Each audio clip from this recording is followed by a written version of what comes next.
למידה מתוקשבת. למידה מתוקשבת היא למידה שנתמכת במקורות מידע מרוחקים המקושרים אל הלומדים באמצעות תקשורת מחשבים. כלומר, היא למידה שמתבצעת באמצעות רשת מחשבים כאשר המידע זורם אל ובין עמדות מחשב של הלומד. תכני הלימוד ברשת יהיו עדכניים ביותר, נגישים לכולם, הן ללומדים והן למדריכים. ניתן להגדיר שני סוגים עיקריים של למידה מתוקשבת.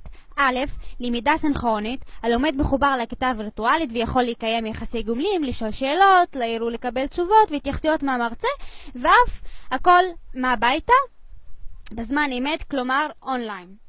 ב', למידה אסינכרונית, הלומד אינו מחובר באופן קבוע או בזמן אמת לרשת, אלא מתחבר בזמנו החופשי לצורך הלימוד, כלומר אופליין.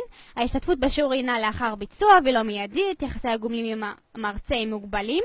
לעתים ניתן להשאיר שאלות, הערות ולקבל עליהן תשובות, התייחסויות, אבל הכל מאוחר יותר.